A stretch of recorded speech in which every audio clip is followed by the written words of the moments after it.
Inscribed on our currency are the words, "In God we trust." But not only has God bestowed on us the gift of freedom, He's also given us the gift of heroes willing to give their lives to defend that freedom you just stood. My administration will always support and defend your religious liberty.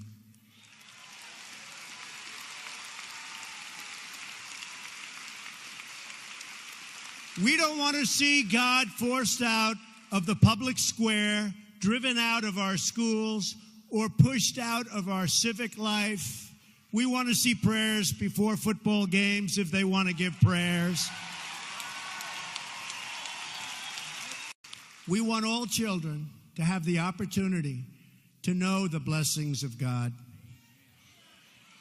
We will not allow the government to censor sermons, to restrict the free speech of our pastors and our preachers and the people that we most respect.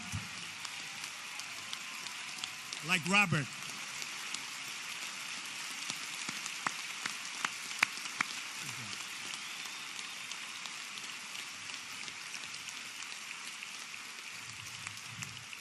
That is why, just as I promised Pastor Jeffress and other faith leaders, I just signed an executive order to stop the Johnson Amendment from interfering with your First Amendment rights.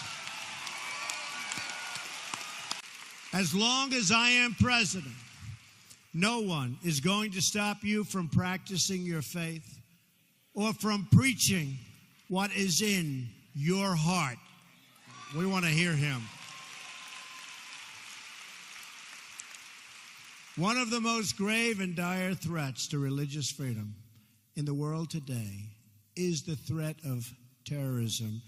And specifically, it just seems it's called radical Islamic terrorism.